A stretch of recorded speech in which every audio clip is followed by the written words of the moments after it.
ओम Arham. Class की शुरुआत त्रिपदी वंदना के साथ। दोनों हाथ आनंद केंद्र पर जुड़े हुए, आंखें कोमलता से बंद। वंदे अरहम, वंदे गुरुवरम,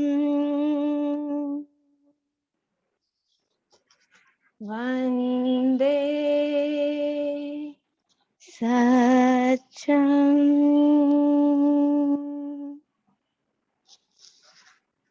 ओम अरहम। आदरणीय मोदी सर और उपस्थित सभी परीक्षा साधकों को मेरा सादर जय जिनेन्द्र।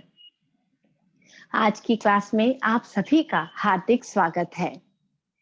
हम आज की क्लास शुरू करें उसके पहले रेणु जी कुछ इम्पोर्टेंट इंफॉर्मेशन हम सबके साथ शेयर करना चाहते हैं। रेणु जी। जी श्वेता जी। वंदे गुरुवरम, वंदे गुरुवरम, वंदे। जय जिनेन्द्र सभी को। आज जैसे ग्रुप में प्रेक्षा संदर्शिका और लेवल 2 क्वेश्चन एंड आंसर्स का पीडीएफ भेजा गया है, तो उसके बारे में थोड़ा बताना चाहूंगी।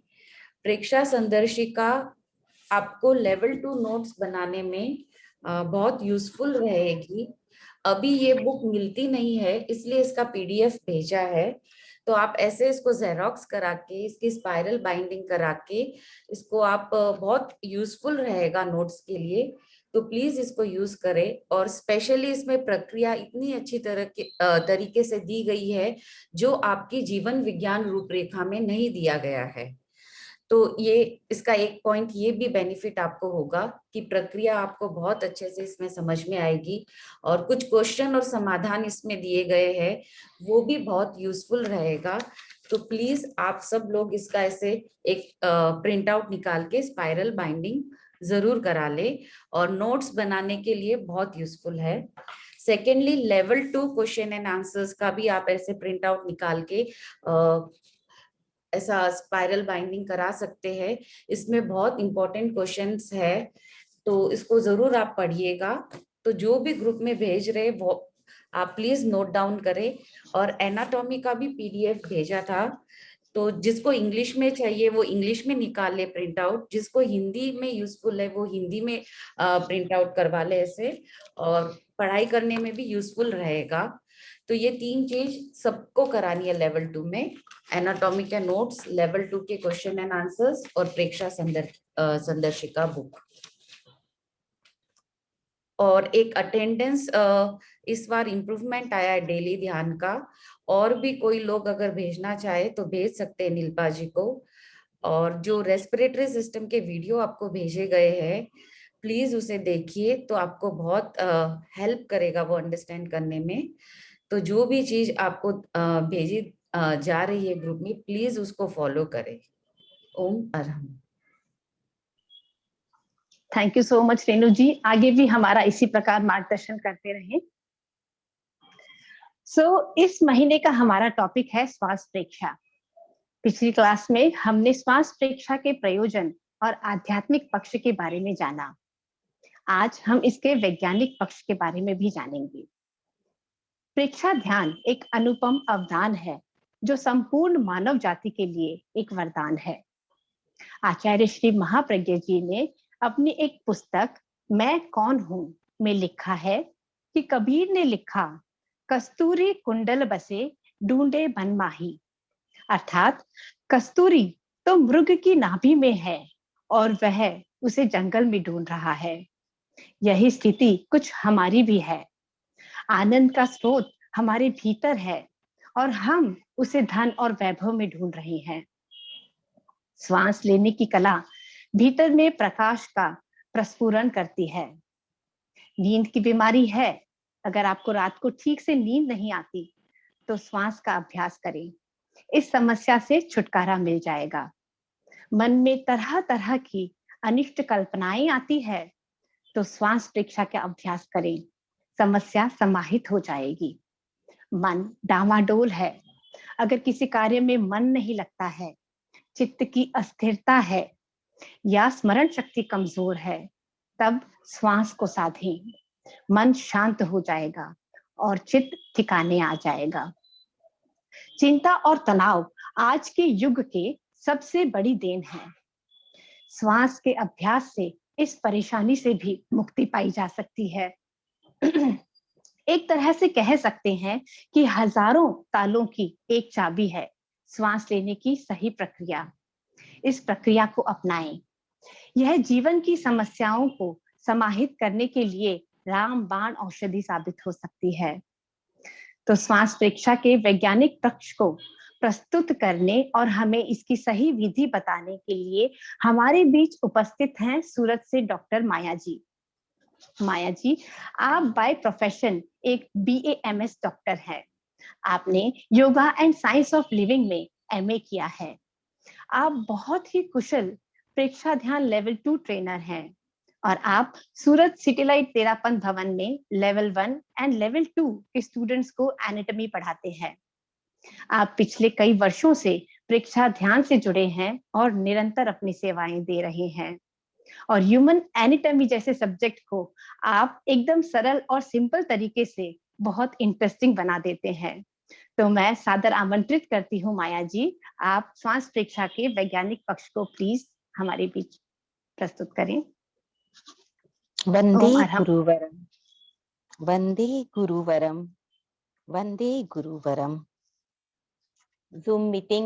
जूम ऑनलाइन मीटिंग में उपस्थित आदरणीय मोदी सर सहित सभी साधक मित्रों का मेरा जय जिनेन्द्र, जय श्री कृष्ण। वैसे हम सब जानते हैं कि कार्य करने के लिए ऊर्जा चाहिए। मॉडर्न साइंस में इसे एनर्जी कहते हैं, तो योग की भाषा में उसे प्राण शक्ति कहते हैं। इस ऊर्जा के बिना हम उंगली भी नहीं हिला सकते और इस ऊर्जा का मुख्य स्रोत है हवा, पानी और भोजन। हम जानते हैं इन तीनों में हवा सबसे इंपॉर्टेंट है, क्योंकि भोजन रूपी ग्लूकोज का स्टोर हमारे शरीर में होता है और इसी स्टोरेज की वजह से व्यक्ति कई दिनों तक खाए बिना, भोजन किए बिना रह सकता है। हमारे शरीर में 70% पानी भी है, लेकिन हवा में स्थित ऑक्सीजन का स्टोर हमारे शरीर में कहीं पे भी नहीं होता और इसीलिए हवा पानी और भोजन की तुलना में महत्वपूर्ण है और इस हवा को ग्रहण करने का सशक्त माध्यम है श्वास। जन्म के साथ शुरू होने वाला श्वास जीवन पर्यंत मृत्यु तक चलता रहता है। हमारा शरीर 600 खरब कोशिकाओं का बना हुआ है। हमारा शरीर की इकाई कोशिका है। अगर हमें स्वस्थ रहना है तो कोशिकाओं को स्वस्थ रहना पड़ेगा। कोशिकाओं को स्वस्थ रहने के लिए ऊर्जावान, एनर्जेटिक होना पड़ेगा, अर्थात कोशिका के भीतर उतनी ऊर्जा होनी चाहिए जितनी ऊर्जा की जरूरत है। तो सारा खेल ऊर्जा का है। मॉडर्न साइंस कहता है कि ऊर्जा के लिए मुख्यतः 2 चीजों की जरूरत है, एक है ग्लूकोज और दूसरा है ऑक्सीजन। स्लाइड प्लीज श्वेता जी। तो ऊर्जा के लिए 2 चीजों की जरूरत है, एक है ग्लूकोज और दूसरा है ऑक्सीजन। और ये दोनों चीज ब्लड के थ्रू सेल के अंदर पहुंचती है, फिर सेल के भीतर माइटोकॉन्ड्रिया नामक चूल्हे पर ग्लूकोज को ऑक्सीजन की प्रेजेंस में जलाया जाता है, दहन किया जाता है, जिससे ऊर्जा उत्पन्न होती है। लेकिन उसी के साथ एक प्राकृतिक विषैली गैस कार्बन डाइऑक्साइड भी उत्पन्न होती है। ये विषाक्त गैस अगर सेल में अधिक मात्रा में एकत्रित हो जाती है तो सेल विषाक्त हो जाता है, अस्वस्थ हो जाता है। अंततः हमारा शरीर अस्वस्थ, बीमार हो जाता है। तो इस पूरी बात को हम फिर से एक डायग्राम के थ्रू डिटेल में समझने की कोशिश करते हैं। वैसे सबसे पहले हम नासिका थ्रू हवा के साथ ऑक्सीजन लंग्स में आती है। हवा ग्रसनी फेरिंग्स, स्वरयंत्र लैरिंग्स, श्वास नली ट्रेकिया, श्वसनी ब्रोंकाई के थ्रू लंग्स में प्रवेशती है और अंत में ये हवा ग्रेप्स के झुमके के समान एल्वियोलाई तक पहुंच जाती है। एल्वियोलाई चारों तरफ से सूक्ष्म रक्त वाहिनियां ब्लड कैपिलरी से घिरे हुए है। तो एल्वियोलाई में स्थित ऑक्सीजन ब्लड कैपिलरी में स्थित ब्लड में चला जाता है। अब ये ऑक्सीजन वाला ऑक्सीजनेटेड ब्लड हार्ट में जाएगा और फिर घूम घूम कर पूरी बॉडी में जा रहा है, हर सेल के पास जा रहा है। अल्टीमेटली बॉडी के सेल को ऑक्सीजन मिल जाती है। सेल के अंदर ग्लूकोज का ऑक्सीजन की प्रेजेंट में दहन होगा, जिससे ऊर्जा उत्पन्न होगी और वो ऊर्जा एनर्जी एटीपी के रूप में संग्रहित होगी। एटीपी यानी एडिनोसाइन ट्राइफॉस्फेट, ये एनर्जी के छोटे छोटे बंडल है, लेकिन साइड में बाय प्रोडक्ट के रूप में कार्बन डाइऑक्साइड उत्पन्न होता है। कार्बन डाइऑक्साइड टॉक्सिक है, इसलिए उसे हटानी है।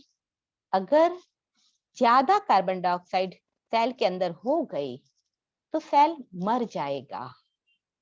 तो कार्बन डाइऑक्साइड सेल में से मूव करके ब्लड में जाएगा। अब ये कार्बन डाइऑक्साइड वाला ब्लड यानी कि डीऑक्सीजनेटेड ब्लड हार्ट के थ्रू वापस लंग्स में जाएगा और कार्बन डाइऑक्साइड लंग्स में भी एल्वियोलाई में चला जाएगा। फिर वहां से उसी रास्ते से जब श्वास बाहर छोड़ेंगे तो कार्बन डाइऑक्साइड वातावरण में चला जाएगा। अब ये जो सारी प्रक्रिया है उसको हम 3 भागों में डिवाइड करते हैं। Slide please. या यूं कहे कि 3 स्टेप्स ऑफ रेस्पिरेशन। जो फर्स्ट स्टेप है वो है श्वास अर्थात श्वासोच्छ्वास यानी ब्रीदिंग। ब्रीदिंग में 2 कंपोनेंट है, एक है श्वास अंदर लेना यानी इनहेलेशन और दूसरा श्वास बाहर छोड़ना यानी एक्सहेलेशन। जो सेकंड स्टेप है श्वसन अर्थात गैस एक्सचेंज, गैसों का आदान प्रदान। और ये श्वसन प्रक्रिया के भी 2 भाग है, बहिर्श्वसन अंतःश्वसन। बहिर्श्वसन यानी एक्सटर्नल रेस्पिरेशन, इसमें गैस एक्सचेंज फुफ्फुस यानी लंग्स लेवल पर होती है। Exchange of gases between alveoli and blood capillaries. इसमें एल्वियोलाई में से ऑक्सीजन ब्लड कैपिलरीज में स्थित ब्लड में चला जाता है और ब्लड में से कार्बन डाइऑक्साइड एल्वियोलाई में चला आता है।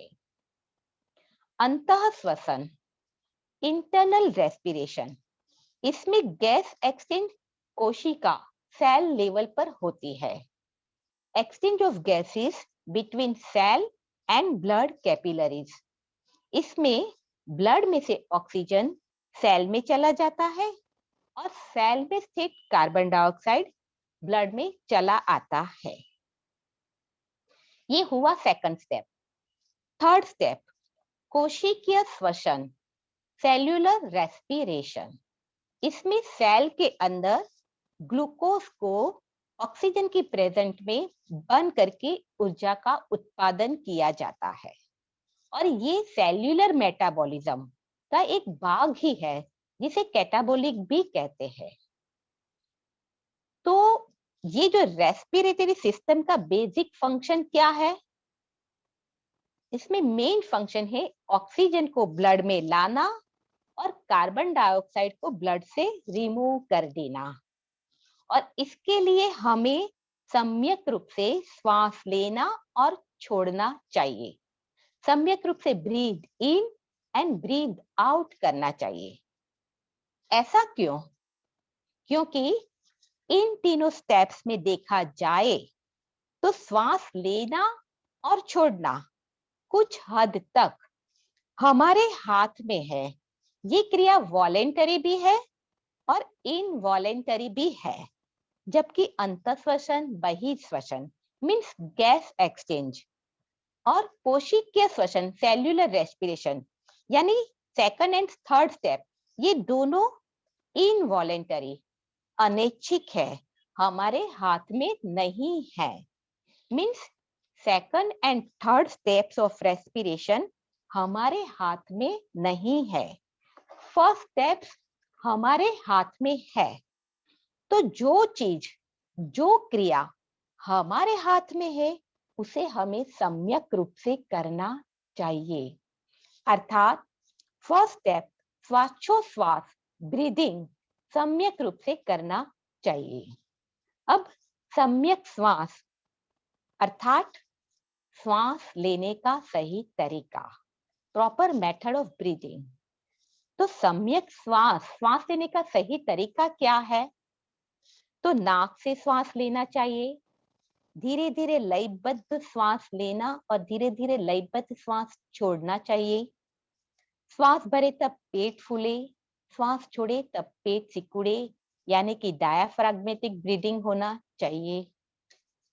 ठीक है, तो अब पहला है नाक से श्वास लेना, अर्थात श्वासोश्वास में श्वास नाक से आती है, मुंह बंद रखा जाता है, क्योंकि नासिका में स्थित बाल छन्नी यानी फिल्टर का काम करते हैं। नासिका नोस्ट्रिल में स्थित श्लेष्म झिल्ली की स्निग्धता यानी चिपचिपाहट के कारण धूलिकण आदि चिपक जाते हैं। और इसके अतिरिक्त नोस्ट्रिल के अंदर लचकदार हड्डियों से बना एक घुमावदार भाग है जिसे टर्बिनेट या कॉन्कव कहते हैं। ये टर्बिनेट ज्यादा गर्म या ज्यादा ठंडी हवा यानी कि किसी भी टेम्परेचर की हवा को शरीर के टेम्परेचर से बराबर सा कर देती है, इसीलिए नाक से ब्रीदिंग करना चाहिए। फिर सम्यक श्वास का दूसरा पॉइंट है धीरे धीरे लयबद्ध श्वास लेना और छोड़ना है। अब इस प्रक्रिया में लंग्स को मूवमेंट यानी गति करना पड़ेगा, मीन्स लंग्स को फैलना और सिकुड़ना पड़ता है। अब हम सब जानते ही है कि मूवमेंट के लिए, गति के लिए मांसपेशियां मसल्स चाहिए। जैसे मेरे हाथ की मसल्स की मूवमेंट से मेरे हाथ की गति होती है, लेकिन लंग्स अपने आप में मांसपेशी रहित एक स्पंज जैसा है। अब स्पंज पे हम बाहर से दबाव डालेंगे तो वो सिकुड़ेगा और उसके अंदर की हवा बाहर निकल जाएगी, और जैसे ही हवा दबाव हटा दिया तो स्पंज फिर से फैल जाएगा और बाहर की हवा स्पंज के भीतर चली जाएगी। बस ऐसा ही हमारे लंग्स के साथ होता है। जब हम लंग्स पे दबाव डालते हैं तो वो सिकुड़ते हैं, लंग्स के अंदर की हवा बाहर निकल जाती है, और जैसे ही लंग्स पर से दबाव हटता है बाहर की हवा लंग्स के भीतर दौड़ी चली जाती है। तो ये स्पंजी लंग्स पे दबाव कैसे डाले? तो लंग्स पे दबाव डालने के लिए 3 प्रकार की मांसपेशियां उपलब्ध है। यांत्रिक बल हमें 3 प्रकार से उपलब्ध होता है।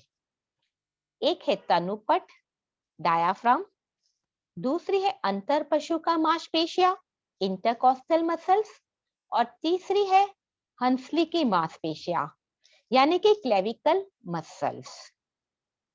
अब ये जो तीनों मांसपेशियों के संकुचित होने पर लंग्स पर दबाव घटता है, वक्ष गुहा का आयतन वॉल्यूम बढ़ता है, जिससे बाहर की वातावरण की हवा लंग्स में कम दबाव होने पर लंग्स में प्रवेश कर जाती है, जिसे हम इनहेलेशन कहते हैं। और जब इन तीनों मांसपेशियां फैलती है तो लंग्स पर दबाव बढ़ता है, वक्ष गुहा का वॉल्यूम घटता है, जिससे लंग्स के अंदर की हवा मांसपेशियों के दबाव के कारण लंग से बाहर वातावरण में चली जाती है, जिसे हम एक्सहेलेशन कहते हैं। तो इनहेलेशन का मैकेनिज्म क्या है? इनहेलेशन करने के लिए तीनों मांसपेशियों को सिकुड़ना पड़ेगा। जब इंटरकॉस्टल मसल सिकुड़ता है तो रिब केज, पसली पिंजर ऊपर बाहर की ओर खिसकता है। अगर आप सीने पे हाथ रखकर श्वास भरेंगे तो आपको पता चलेगा कि आपकी रिब्स, पसलियां ऊंची हो गई। चलिए हम सब अपनी हथेली को सीने पे रखें। अब लंबा श्वास भरे, लंबा श्वास छोड़े, पुनः लंबा श्वास भरे, लंबा श्वास छोड़े। रिलैक्स। आपने अभी अनुभव किया होगा कि आपका हाथ, आपकी हथेली, आपकी रिब्स, पसलियां श्वास भरने पर ऊंची हो गई है और श्वास छोड़ने पर वापस नीचे आ गई। तो श्वास भरने पर रिब्स ऊपर की ओर उठती है, उसी के साथ तनुपट नीचे की ओर खिसकता है, तो हंसली ऊपर की ओर खिसकती है, जिसे थोरासिक कैविटी का वॉल्यूम बढ़ता है, लंग्स का वॉल्यूम बढ़ता है, लंग्स के अंदर का प्रेशर कम हो जाता है, तो बाहर से हवा भागती हुई लंग्स के अंदर आ जाएगी और इनहेलेशन हो जाएगा। अब एक्सहेलेशन में क्या होगा? तो एक्सहेलेशन में इनहेलेशन से विपरीत होगा, अर्थात जो मसल्स ऑलरेडी कॉन्ट्रैक्ट है उसे रिलैक्स करना है, बस इतना ही करना है। कैसे? तो इंटरकॉस्टल मसल्स के रिलैक्स होने पर पसली पिंजर अंदर नीचे की ओर खिसकेगा। आप अपने सीने पे हाथ रखकर लंबा श्वास छोड़ेंगे तो अनुभव होगा कि पसलियां, रिब्स नीचे अंदर की ओर खिसकती है। पसली पिंजर खुद अपने वजन से ही नीचे अंदर की ओर खिसकेगा और साथ में डायाफ्राम ऊपर की ओर खिसकेगा और हंसली यानी क्लेविकल बोन नीचे की ओर खिसकेगा, जिससे थोरासिक कैविटी का वॉल्यूम, थोरासिक चैम्बर का वॉल्यूम घटेगा। लंग्स पे दबाव आने पर लंग्स पिचकेगा, लंग्स के अंदर की हवा बाहर चली जाएगी और एक्सहेलेशन हो जाएगा। एक और बात, इनहेलेशन के वक्त मांसपेशियां सिकुड़ती है, जबकि एक्सहेलेशन के वक्त मांसपेशियां शिथिल, रिलैक्स होती है। तो हम सब जानते हैं कि जब मांसपेशियां रिलैक्स होती है तब ऊर्जा का उपयोग नईवत होता है, ऊर्जा की बचत होती है और इसीलिए इनहेलेशन से ज्यादा एक्सहेलेशन में टाइम दिया जाता है। अगर इनहेलेशन में हम 2 सेकंड देते हैं तो एक्सहेलेशन में हम 2 सेकंड से ज्यादा ही समय देते हैं। तो हमें श्वास प्रश्वास, इनहेलेशन, एक्सहेलेशन अच्छी तरह करने के लिए इन तीनों मांसपेशियों को स्ट्रॉन्ग बनानी है। वो कैसे? तो सीने की योगिक क्रियाओं के द्वारा, चेस्ट ओपनिंग आसन जैसे भुजंगासन, चक्रासन, उस्त्रासन आदि के द्वारा, तथा इन तीनों मांसपेशियां एक साथ सिकुड़े और एक साथ फैलनी चाहिए। इनके बीच अच्छा कोऑर्डिनेशन होना चाहिए। तो इसके लिए हमें समताल श्वास, दीर्घ श्वास आदि का प्रयोग करना चाहिए। दीर्घ श्वास अर्थात धीरे धीरे श्वास लेना और धीरे धीरे श्वास छोड़ना चाहिए।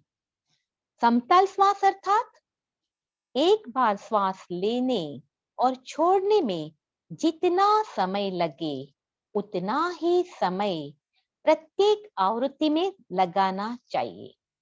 अर्थात यानी फॉर एग्जाम्पल, अगर हम 5 सेकंड श्वास लेने में और 7 सेकंड श्वास छोड़ने में लगाते हैं, तो प्रत्येक आवृत्ति में हमें श्वास लेने में 5 सेकंड और श्वास छोड़ने में 7 सेकंड ही लगाना है। जिससे तो इस तरह दीर्घ श्वास, समताल श्वास, जिससे हमारे फेफड़ों की हवा ग्रहण करने की क्षमता, लंग्स कैपेसिटी बढ़ती है। आधा से 1 लीटर की जगह 3-4 लीटर हवा ग्रहण कर सकते हैं। इन प्रयोगों से मांसपेशियों में फैलने एवं सिकुड़ने में एक रिदम, लय, ताल बनता है। उनमें सामंजस्य और संतुलन बना रहता है, जिससे मांसपेशियों में टूट फूट, वेयर एंड टेयर कम होता है और मांसपेशियों की उम्र बढ़ती है। अंततः गत्वा ऊर्जा संरक्षण में सहायक है। अब हमारा सम्यक श्वास का तीसरा पॉइंट है डायाफ्रैग्मेटिक ब्रीदिंग, यानी श्वास भरे पेट फूले, श्वास छोड़े पेट सिकुड़े। तो हमारे तनुपट का आकार गुंबज जैसा है। ये वक्ष गुहा और उदर गुहा के बीच में है। जब हम श्वास लेते हैं तब ये संकुचित होता है और नीचे उदर गुहा की ओर खिसकता है। तब ये डायाफ्राम उदरीय अंगों पे अर्थात एब्डोमिनल ऑर्गन्स पे दबाव डालता है।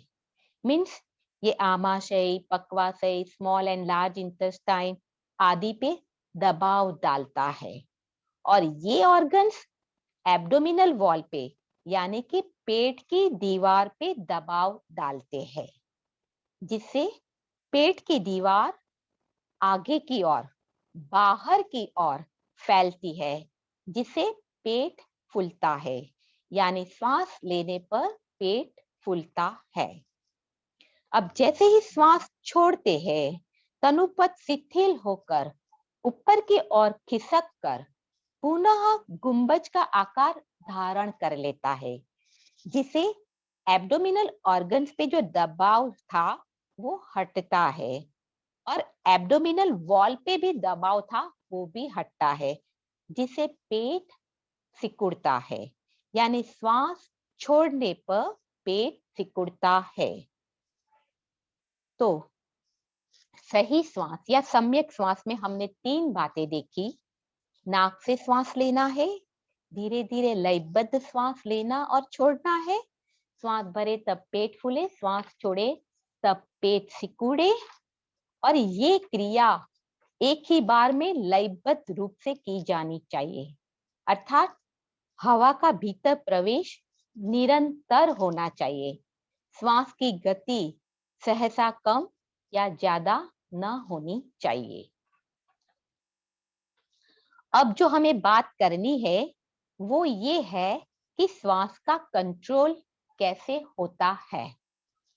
तो हमारे शरीर में जितनी भी क्रियाएं हैं वो सब कहीं पे वॉलेंटरी कंट्रोल से होती है तो कहीं पे इनवॉलेंटरी कंट्रोल से होती है। जैसे मुंह में भोजन का खोल रखना वॉलेंटरी कंट्रोल है, ऐच्छिक है, इच्छा अनुसार है, लेकिन पेट में जाने के बाद भोजन का पचना, डाइजेस्ट होना इनवॉलेंटरी कंट्रोल है, अनैच्छिक है। तो ये वॉलेंटरी एंड इनवॉलेंटरी के अतिरिक्त भी हमारे शरीर में कुछ इनवॉलेंटरी क्रियाएं ऐसी है जिस पर कुछ हद तक हमारा वॉलेंटरी कंट्रोल रहता है।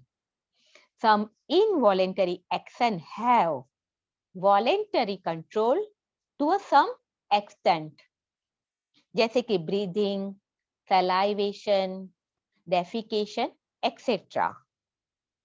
तो श्वास, ब्रीदिंग एक ऐसी क्रिया है जो इनवॉलेंटरी है, लेकिन उस पर हमारा कुछ हद तक वॉलेंटरी कंट्रोल कर सकते हैं। हम उस पर हम कुछ हद तक वॉलेंटरी कंट्रोल कर सकते हैं ब्रीदिंग पे।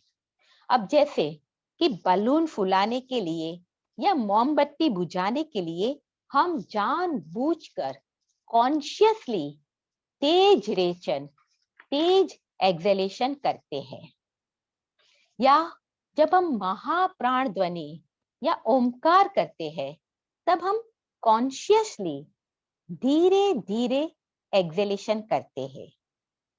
तो ये दोनों क्रियाएं वॉलेंटरी कंट्रोल है। इसे प्रयत्न जनित श्वास भी कहते हैं।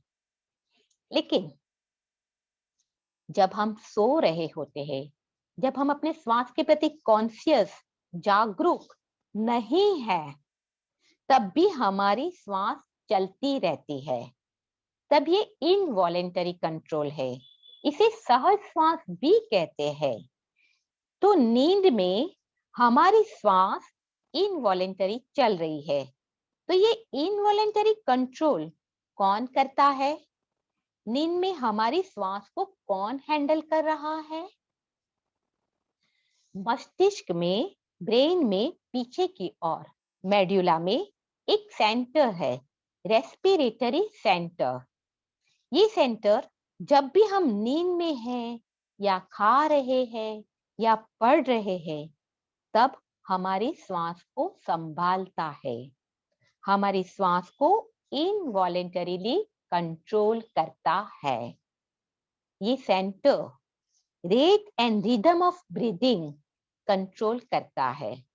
अर्थात सामान्यतः व्यक्ति 12 से 20 के बीच में प्रति मिनट ब्रीदिंग करता है। श्वास लेना और श्वास छोड़ना, ये दोनों मिलाकर एक ब्रीदिंग होता है। अब रिदम ऑफ ब्रीदिंग को देखें तो सामान्यतः व्यक्ति 2 सेकंड श्वास ग्रहण करने में और 3 सेकंड श्वास छोड़ने में लगाता है। तो ये रिदम है।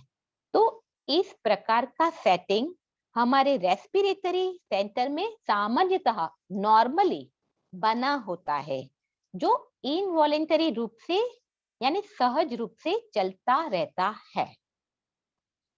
अब ये सेंटर इनवॉलेंटरी काम करता है, लेकिन साथ में वो फीडबैक भी लेता है। ये किससे फीडबैक लेता है? ये फीडबैक लेता है शरीर में ऑक्सीजन की मात्रा कितनी है, शरीर में कार्बन डाइऑक्साइड की मात्रा कितनी है, ब्लड की पीएच कितनी है, और फीडबैक लेता है हाइपोथैलेमस से। ये चारों हमारी रेस्पिरेटरी सेंटर को प्रभावित करते हैं। जैसे फॉर एग्जाम्पल, जब हम एक्सरसाइज करते हैं या रनिंग करते हैं, तब सहज रूप से नेचुरली हमारा ब्रीदिंग रेट बढ़ जाता है। क्यों? क्योंकि एक्सरसाइज से ऑक्सीजन की खपत बढ़ती है, जिससे शरीर में ऑक्सीजन का लेवल कम होता है और कार्बन डाइऑक्साइड का लेवल बढ़ता है। तो ये रेस्पिरेटरी सेंटर तीनों प्रकार के मसल्स यानी diaphragm, intercostal muscles and clavicular muscles, इन तीनों मसल्स की मूवमेंट को बढ़ा देता है, अर्थात इनकी फैलने और सिकुड़ने की क्रिया को बढ़ा देता है, जिससे ब्रीदिंग रेट पर मिनट बढ़ जाता है। और जैसे ही हम रनिंग एक्सरसाइज बंद करते हैं तो थोड़ी देर में ब्रीदिंग रेट नॉर्मल हो जाता है, क्योंकि धीरे धीरे O2 और ऑक्सीजन और कार्बन डाइऑक्साइड का लेवल नॉर्मल हो जाता है, तो ब्रीदिंग रेट भी नॉर्मल हो जाता है। ऐसे ही जब हमारे भीतर से यानी सूक्ष्म शरीर से क्रोध आदि संवेग स्थूल शरीर में हमारे भावनात्मक हृदय अर्थात हाइपोथैलेमस पे उतरते हैं, तब ये हाइपोथैलेमस नाड़ी ग्रंथि तंत्र के द्वारा रेस्पिरेटरी सेंटर को प्रभावित करता है, उसे संदेश भेजता है, जिससे रेस्पिरेटरी रेट बढ़ जाता है और क्रोध आदि संवेग की प्रवृत्ति हो जाती है। तो ये सब इनवॉलेंटरीली सहज रूप से चलता है, लेकिन इस सेंटर को इन चारों के अलावा भी हम प्रभावित कर सकते हैं, और वो है वॉलेंटरी ब्रीदिंग अर्थात प्रयत्न जनित श्वासोश्वास। हम इस सेंटर की सेटिंग को प्रयत्न से वॉलेंटरी ब्रीदिंग से बदल सकते हैं, जैसे कि दीर्घ श्वास के द्वारा, समताल श्वास के द्वारा, महाप्राण ध्वनि के द्वारा, अनुलोम विलोम, भ्रामरी आदि प्राणायाम के द्वारा। इन सब में हम वॉलेंटरी ब्रीदिंग करते हैं। अब जब हम लंबे समय तक रेगुलरली, कॉन्शियसली दीर्घ श्वास आदि का प्रयोग करते हैं, तो हमारे रेस्पिरेटरी सेंटर का सेटिंग धीरे धीरे बदलता जाता है। अर्थात प्रयत्न पूर्वक कुछ समय के लिए धीमी लंबी दीर्घ श्वास का नियमित अभ्यास करने पर सहज श्वास की संख्या घटने लगती है, जैसे कि 1 मिनट में 10 श्वास, 1 मिनट में 8 श्वास, 1 मिनट में 6 श्वास, इस तरह धीरे धीरे बदलता है। लेकिन ऐसा भी नहीं होना चाहिए कि हम रेस्पिरेटरी सेंटर की सेटिंग 1 मिनट में 6 श्वास करके भूल गए। हमें थोड़े थोड़े समय पे चेक करते रहना है कि कहीं मेरे सेंटर की सेटिंग बदल तो नहीं गई, कहीं मेरा रेस्पिरेटरी रेट बढ़ तो नहीं गई, ये चेक करना है। हम अपने इस सेंटर का ऐसा सेटिंग कर दे कि अंदर से यानी सूक्ष्म शरीर से कोई भी भाव आए, हमारा श्वास मंद दीर्घ बना रहे। भावों को बाहर आने के लिए छोटे श्वास का वाहन ही उपलब्ध ना हो। अब श्वास परीक्षा के अंतर्गत हम श्वास को देखते हैं, पूरा कंसंट्रेशन श्वास पर करते हैं, तो ऑटोमेटिकली हमारा श्वास लंबा हो जाता है, जिसका आप सबने अनुभव भी किया होगा। और इतना ही नहीं, श्वास और निःश्वास इन दोनों के बीच में अश्वास का क्षण है, वह भी पकड़ में आने लगता है। अर्थात breathe in and breathe out के बीच नो ब्रेथ का क्षण होता है, वह भी हम जानने लगते हैं, पकड़ने लगते हैं। श्वास परीक्षा के अंतर्गत हम दीर्घ श्वास परीक्षा करते हैं, जिसमें हम श्वास की गति को बदलते हैं, श्वास की गति को मंद करते हैं। Next slide please. जिससे हमें अधिक मात्रा में ऑक्सीजन मिलता है, क्योंकि लंग्स को जितना अधिक खाली किया जाएगा, उतना ही उनमें ताजी हवा का प्रवेश अधिक मात्रा में हो सकेगा, और एल्वियोलाई में उपयोगार्थी हवा उतनी ही विशुद्ध और अमिश्रित रह सकेगी। एल्वियोलाई में अधिक समय हवा का रहने पर ऑक्सीजन और कार्बन डाइऑक्साइड का अधिकतम एक्सचेंज हो सकता है और प्राकृतिक विषैली गैस कार्बन डाइऑक्साइड अधिक से अधिक मात्रा में बाहर निकल जाती है। तो इस तरह शरीर को कम ऊर्जा खर्च करके पर्याप्त मात्रा में ऑक्सीजन मिलता है और जिससे हमारे शरीर की हर कोशिका अपना कार्य सुचारू रूप से करती है तथा इनकी कार्यक्षमता में वृद्धि होती है और साथ में हृदय के कार्यभार में भी कमी आती है। हमारे लंग्स अंधकारमय, ऊष्मा युक्त और आर्द्रता युक्त है, अर्थात डार्क, वार्म एंड ह्यूमिडिफाइड है।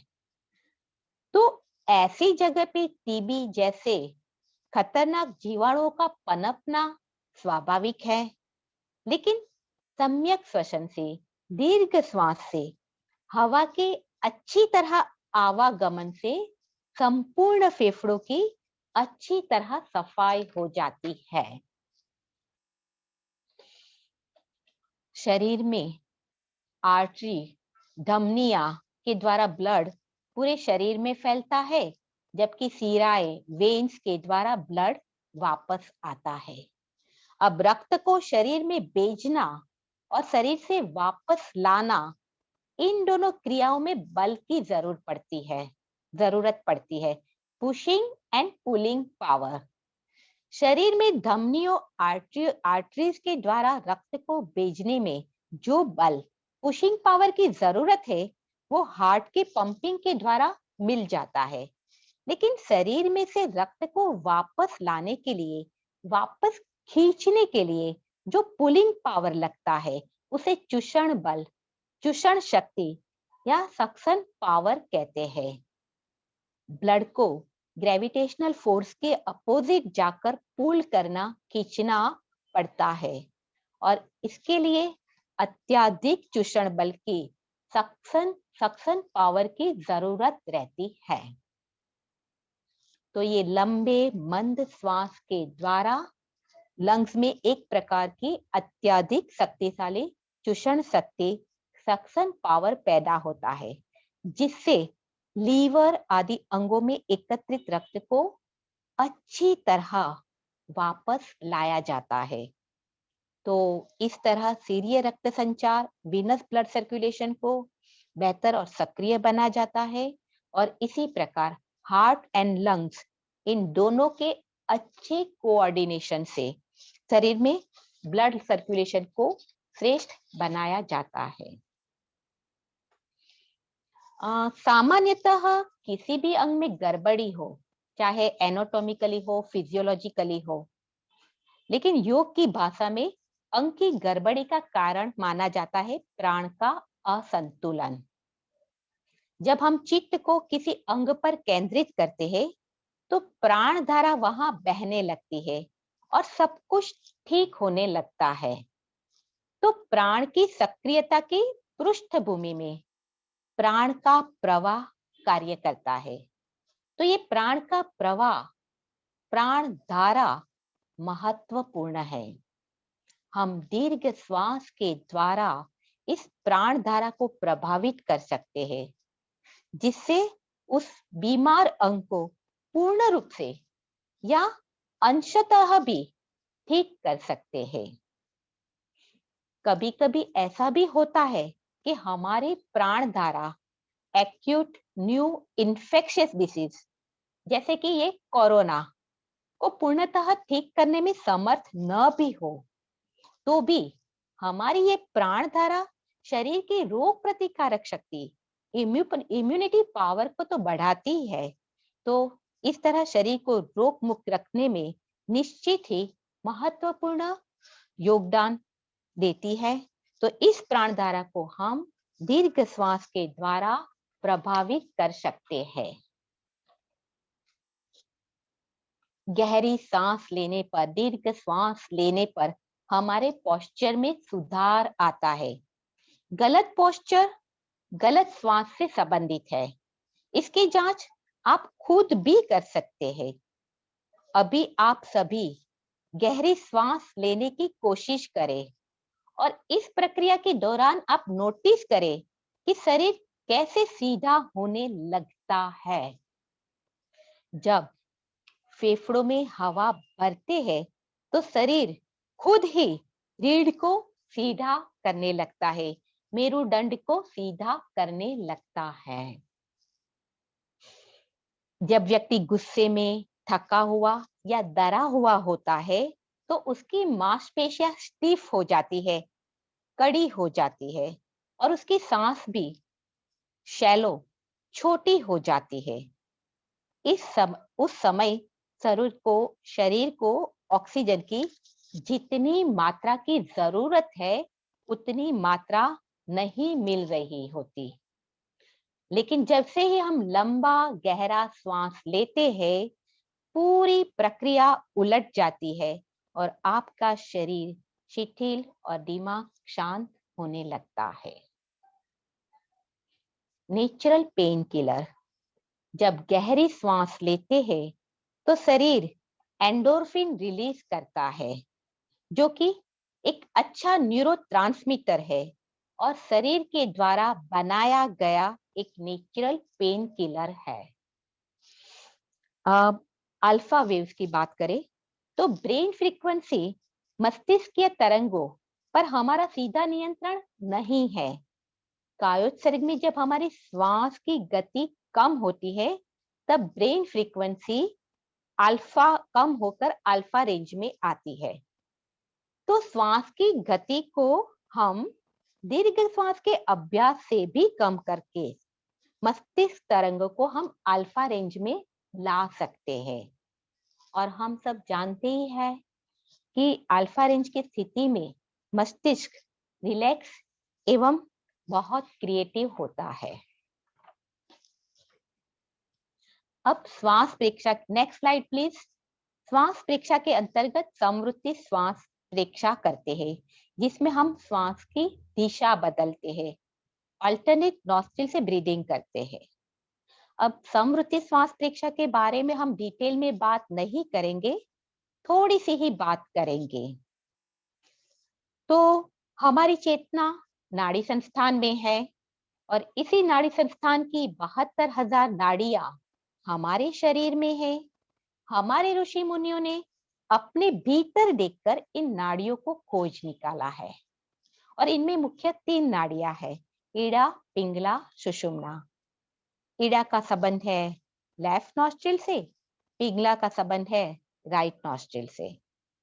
और मॉडर्न साइंस में ईड़ा को कंपेयर कर सकते हैं पैरासिम्पैथेटिक से और पिंगला को कंपेयर कर सकते हैं सिंपैथेटिक से। अब इन दोनों का, ईड़ा और पिंगला, सिंपैथेटिक और पैरासिम्पैथेटिक, दोनों का बैलेंस हमारे जीवन के लिए जरूरी है, क्योंकि एक शरीर की क्रियाओं को तेज करके असामान्य स्थिति का सामना करने में हेल्प करता है, तो दूसरा शरीर में शांति का वातावरण निर्मित करके हमारे जीवन को सुखरूप चलाता है। दोनों का कार्य एक दूसरे से अपोजिट है, पर वे शत्रु नहीं है, उनमें मैत्री है। वे दोनों बैलेंस बनाकर अपना कार्य करते रहते हैं।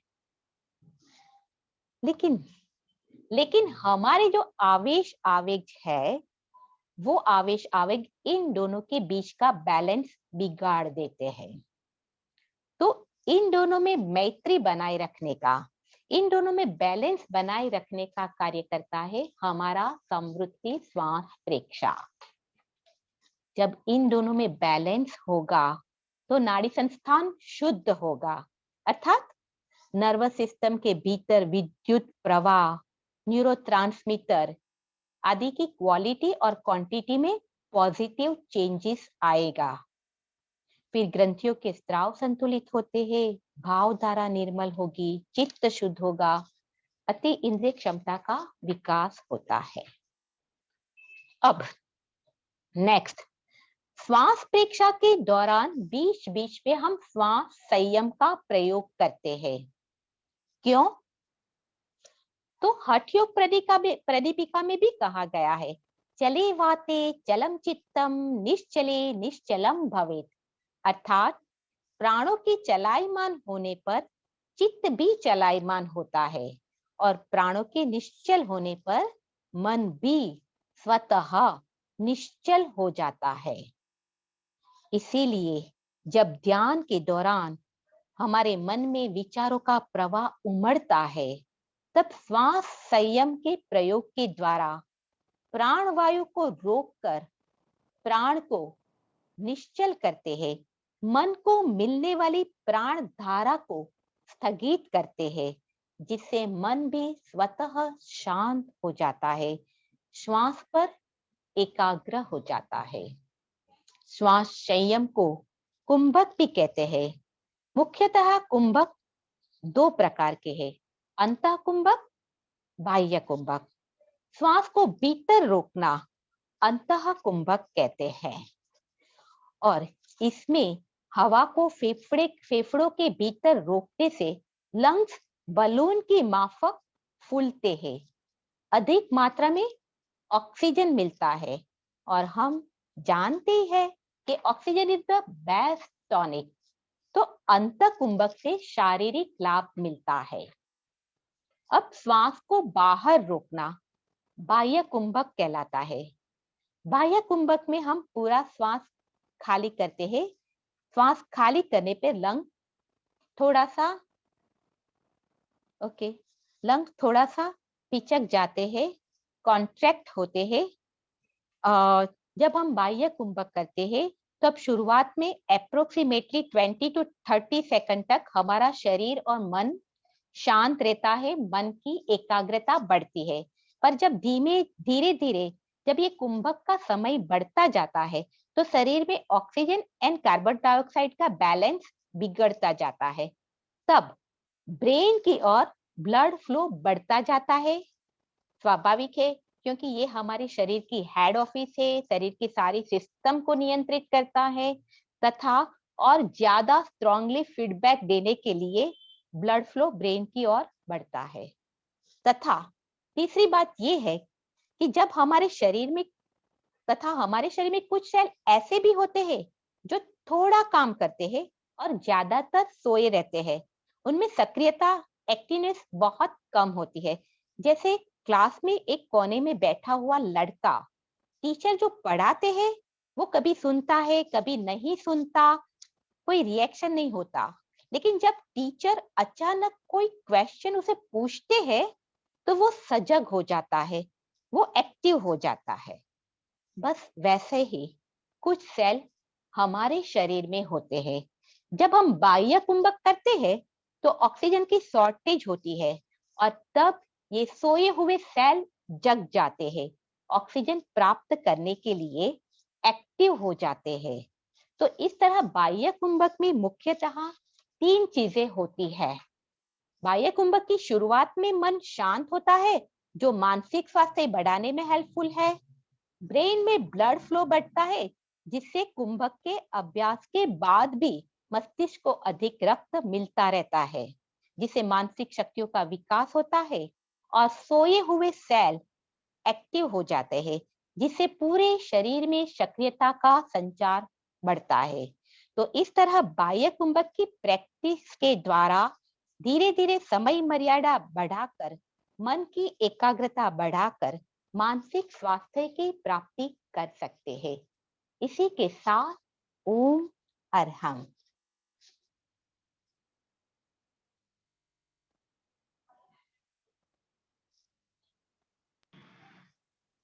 ओम अरहम मैम, आपका बहुत बहुत आभार। आपने हमें बहुत ही सिंपल तरीके से दीर्घ श्वास प्रेक्षा के वैज्ञानिक पक्ष के बारे में बताया।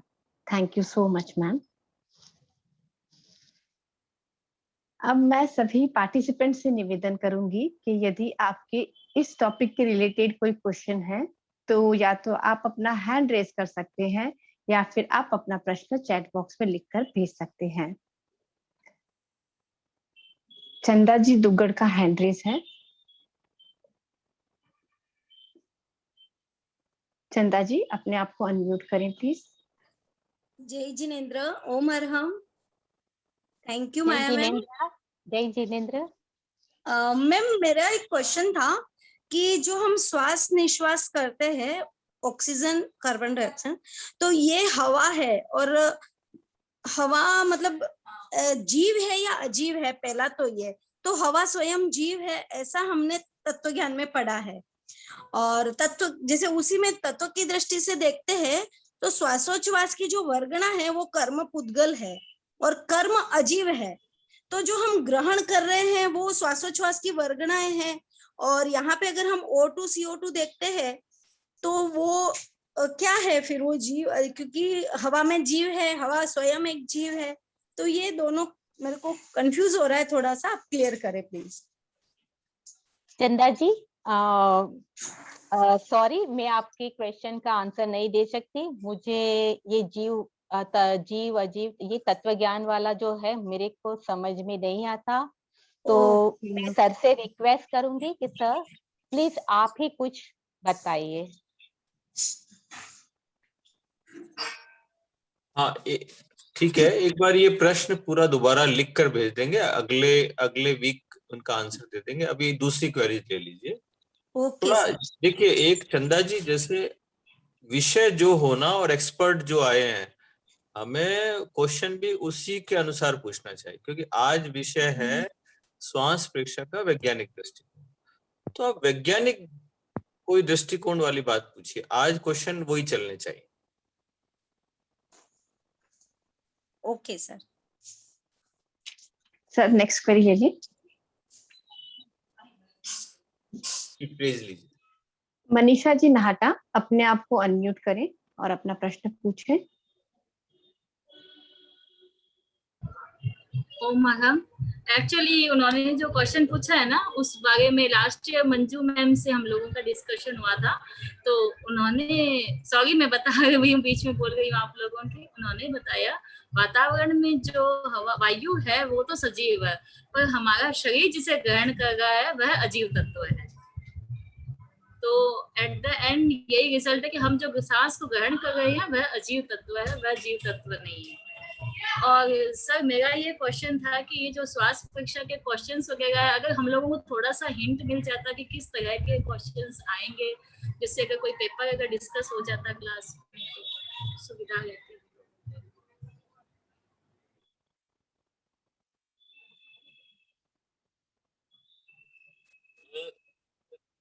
देखिए, क्वेश्चंस तो है ना जो आपको आज माया जी ने बताया है, अब इसी में से जो जो जितना उन्होंने डिस्क्राइब किया है उसी में से कोई भी क्वेश्चन बन सकता है।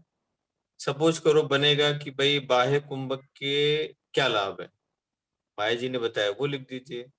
तो अंतर शोषण किसे कहते हैं, बहिर्शोषण किसे कहते हैं, मतलब बनेगा इसी में से। तो क्वेश्चन टाइप कुछ नहीं हो सकता। आप लेवल 2 मरे, आपकी तैयारी 100% होनी चाहिए, कोई भी क्वेश्चन आ सकता है।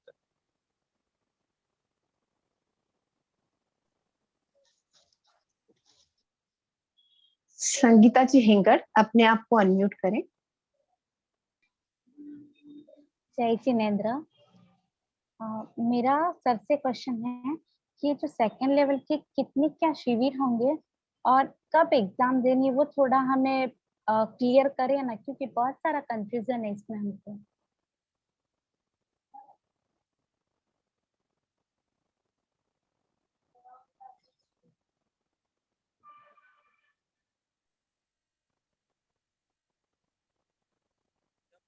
सर सिलेबस पूछ रहे हैं, क्या पूछ रहे हैं? सर ये शिविर के बारे में पूछ रहे हैं कि कितने शिविर अटेंड करने पड़ेंगे, वो पूछ रहे हैं संगीता जी हिंगड़। वो आपको कल ग्रुप में पूरा शेयर कर देंगे क्या एलिजिबिलिटी। जी सर। हिना जी शाह, अपने आप को अनम्यूट करें। ये जो अभी बोला ना माया जी ने आपने कि दीर्घ श्वास प्रेक्षा से पेन रिलीफ होता है, मतलब वो किस हिसाब से होता है बॉडी में? दीर्घ श्वास प्रेक्षा से पेन रिलीफ होता है तो वो दो तरह से होता है। एक तो जो हमारे शरीर में जो नेचुरल पेन किलर बनता है एंडोर्फिन, तो वो भी पेन को हील करता है। और दीर्घ श्वास प्रेक्षा करते हैं तब हमारे शरीर में ऑक्सीजन बढ़ता है।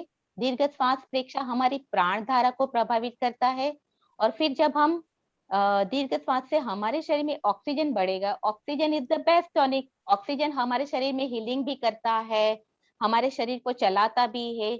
और आपने देखा भी होगा, जब व्यक्ति लास्ट स्टेज पे होता है, उसकी बचने की कोई आशा नहीं होती है, मृत्यु के समीप हो रहा है, तो भी लास्ट में डॉक्टर्स उसको ऑक्सीजन मास्क पहनाते हैं कि भाई चलो ये भी एक ट्राई कर लेते हैं।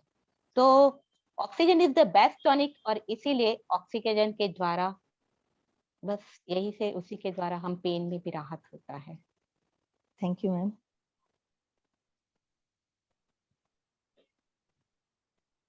Thank you. Thank you.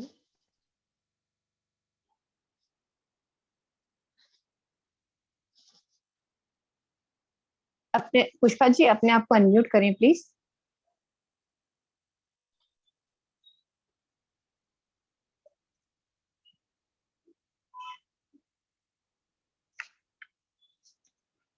कामिनी जी अपने आप को अनम्यूट करें और अपना प्रश्न पूछें। मैम आपने अभी लास्ट में बताया कि अंतः कुंभक और बाह्य कुंभक के लाभ, कि अंतः कुंभ मतलब विच वाज द बेस्ट। अगर हम बाह्य कुंभक करते हैं तो जैसे आपने बताया कि ब्लड सर्कुलेशन ब्रेन की तरफ ज्यादा होता है, आपकी अनएक्टिव सेल्स एक्टिव हो जाती हैं, और अंतः कुंभक का अपना लाभ है। तो विच वाज द बेस्ट, मतलब जो हम करते हैं, अभी हम करने की कोशिश कर रहे हैं, तो हमें कौन सा कुंभक ज्यादा लगाने का कोशिश करनी चाहिए? देखिए, वास्तव में अंतः कुंभक और बाह्य कुंभक दोनों ही अच्छे हैं, लेकिन मेरे ख्याल से अंतः कुंभक बाह्य कुंभक की तुलना में थोड़ा इजी है। तो क्योंकि आप देखेंगे तो अंतः कुंभक आप लंबे समय तक रोक सकते, बाह्य कुंभक आपने इतना ज्यादा होल्ड भी नहीं कर सकते। बाह्य कुंभक करते वक्त ऑटोमेटिकली आपका उड़ियान बंद, मूल बंद भी लग जाता है, तो ये थोड़ा हार्ड है। अच्छा बुरा का तो कोई सवाल नहीं, दोनों ही अच्छे हैं, एक शारीरिक स्वास्थ्य के लिए लाभदायक है। अगर आपने अंतः कुंभक किया, ऑक्सीजन आपको ज्यादा मिल गई, लेकिन उसके बाद भी जो अंदर जो हवा भरी है उसमें से ऑक्सीजन खत्म हो गया, तो उसके बाद तो जो बाह्य कुंभक की तरह से जो भी लाभ मिलते हैं वो भी मिलना शुरू ही होने वाला है। यानी दोनों से सब लाभ मिलते हैं, दोनों ही अच्छे हैं, लेकिन मेरे ख्याल से अंतः कुंभक बाह्य कुंभक की तुलना में थोड़ा इजी रहता है। लास्ट टाइम वो क्वेश्चन भी पूछा गया था मेरे ख्याल से कुछ योगिक क्रिया के वक्त, कि भाई हम आंखों को जब गोलक को गोल गोल घुमाते हैं तब अंतः कुंभक करते हैं, और आंखों को पटपटाते हैं तो बाह्य कुंभक करते हैं, ऐसा क्यों? वास्तव में ऐसा कुछ नहीं, दोनों की प्रैक्टिस हो जाए, और आंखों को गोल गोल घुमाने में जो टाइम ज्यादा लगता है इसलिए उसके साथ इजी को जोड़ा होगा, मेरा मंतव्य है। और बाह्य कुंभक हार्ड है, तो आंखों का पटपटाना दरेक व्यक्ति अपनी क्षमता के अनुसार कर सकता है, इसीलिए शायद जुड़ा है आंखों को पटपटाने को बाह्य कुंभक के साथ। तो अंतः कुंभक बाह्य कुंभक दोनों ही अपने तरीके से अच्छे हैं, सिर्फ हमें क्या करना है कि कुंभक में धीरे धीरे समय मर्यादा बढ़ानी है, धीरे धीरे। Thank you ma'am, thank you very much. Thank you Maya ji. Ma'am अभी चैट बॉक्स में कुछ क्वेश्चंस हैं, आप कहीं तो मैं रीड आउट कर दूं? हाँ रीड आउट कर लीजिए श्वेता जी। जी मैम। मैम सुधा जी का प्रश्न है, क्या एक्सेल का टाइम है वो हमारे इनहेल के टाइम से ज्यादा होना चाहिए? हाँ, इनहेल के टाइम से एक्सेल का टाइम ज्यादा रखना चाहिए, क्योंकि इनहेल में हमारी मांसपेशियां कॉन्ट्रैक्ट होती है, तनाव में आती है, कॉन्ट्रैक्ट होती है, तनाव में आती है। जब एक्सेल करते हैं तो मांसपेशियां शिथिल होती है, रिलैक्स होती है, और हम जानते हैं कि हमें तनाव में ज्यादा रहना चाहिए कि रिलैक्स में ज्यादा रहना चाहिए। हमें तनाव से ज्यादा रिलैक्स में रहना चाहिए, इसलिए हमें कॉन्ट्रैक्ट से ज्यादा रिलैक्स में टाइम निकालना चाहिए, इसलिए इनहेलेशन से ज्यादा हमें एक्सहेलेशन में टाइम देना चाहिए। मैम मैम अगला प्रश्न है सोनल जी परेख का, और सोनल जी पूछ रहे हैं कि श्वास को जब होल्ड करते हैं तब हार्ट में कुछ दर्द जैसा अनुभव होता है, ऐसा क्यों होता है मैम? हाँ, श्वास को होल्ड करते हैं तो सारे के सारे सिस्टम में कुछ न कुछ सब सिस्टम हिलने डुलने लगती, सब सिस्टम मस्तिष्क को पुकारने लगती है कि भाई कुछ करो कुछ करो। तो हार्ट में भी अगर दर्द होता है तो इस तरह से कुंभक का प्रयोग नहीं करना चाहिए, हार्ट के प्रॉब्लम वाले को और अस्थमा आदि प्रॉब्लम वाले को कुंभक का जो प्रैक्टिस अभ्यास करना है किसी अच्छे प्रशिक्षक के देखरेख में धीरे धीरे करना चाहिए। अगर हार्ट में पेन होता है तो इस तरह प्रैक्टिस ना करे, धीरे धीरे क्षमता को बढ़ाना चाहिए। यही है। Thank you ma'am. मैम अगला प्रश्न है संध्या जी रायसोनी का, और वो पूछ रहे हैं कि कुंभक किस किस को नहीं करना चाहिए। कुंभक हार्ट के पेशेंट को नहीं करना चाहिए, फिर जिसको श्वास की बीमारी है उन लोगों को नहीं करना चाहिए, जिसको अभी ही ऑपरेशन कुछ हुआ हो उनको नहीं करना चाहिए, इस तरह से नहीं करना चाहिए। इन लोगों को भी अगर हार्ट की प्रॉब्लम है तो वो कौन से डिग्री की, कौन से लेवल की है वो भी देखा जाता है, उसी पर भी बहुत सारी चीजें निर्भर करती है।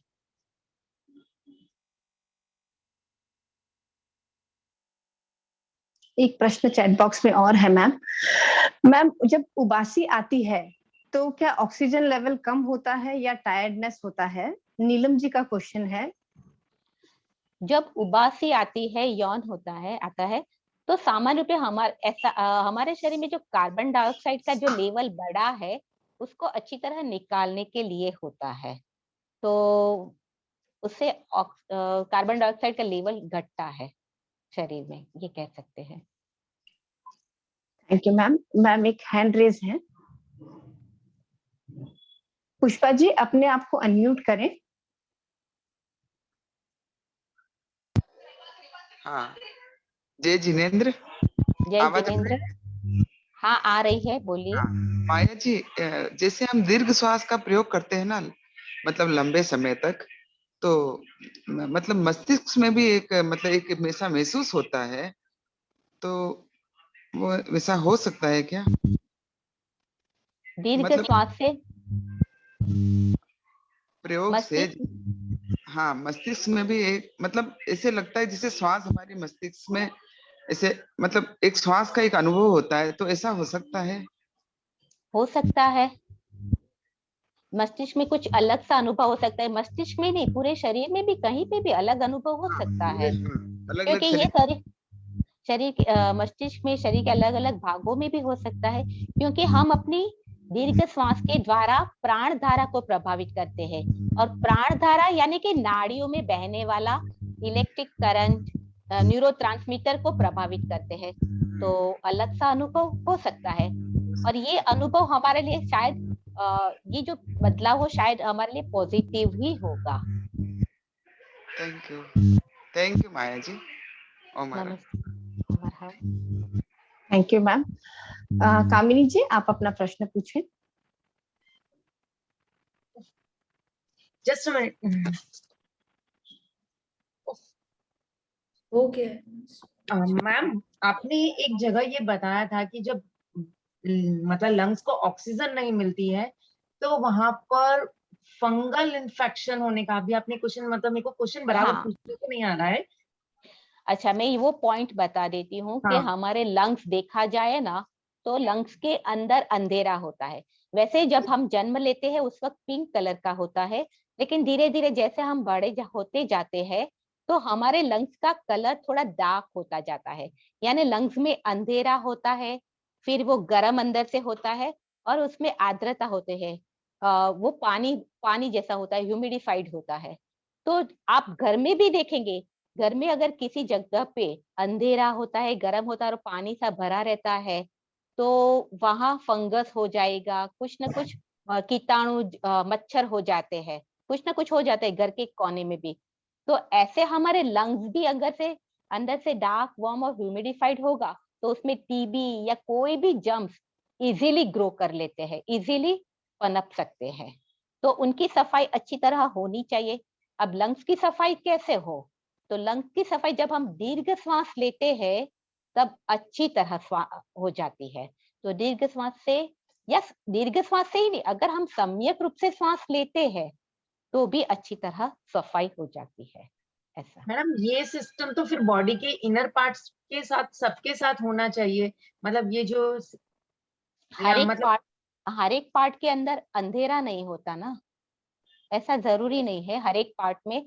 ये स्पंजी है, स्पंज जैसे है, तो स्पंज जैसे हर एक अंग स्पंज जैसे नहीं है, तो इसमें थोड़ा तकलीफ है। अब हार्ट होलो है, उसमें तो ब्लड घूमता ही रहता है, तो उसमें सफाई की कोई इतनी बात नहीं आती, जबकि लंग्स में ज्यादा सफाई की बात आती है। Okay, thank you ma'am, thank you very much. और एक और चीज, लंग्स हमारे शरीर को कचरा निकालने का एक साधन है। हमारे शरीर में से कचरा 4 चीज से निकलता है, किडनी के द्वारा, इंटेस्टाइन के द्वारा, लंग्स के द्वारा और स्किन के द्वारा। तो लंग्स एक कचरा निकालने वाले ऑर्गन है, तो उसको तो साफ रखना और भी आवश्यक रहता है। ठीक है, थैंक यू मैम। सर,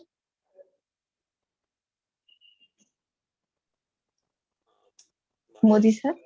हाँ, माया जी का बहुत बहुत धन्यवाद है कि उन्होंने बहुत ही सुंदर तरीके से, और इस बार तो सारे ही प्रेजेंटेशन बहुत सुंदर हो रहे हैं, थैंक यू सर। और बहुत ही सुंदर तरीके से प्रस्तुत किया, सबकी क्वेरीज भी बहुत अच्छे से सॉल्व की।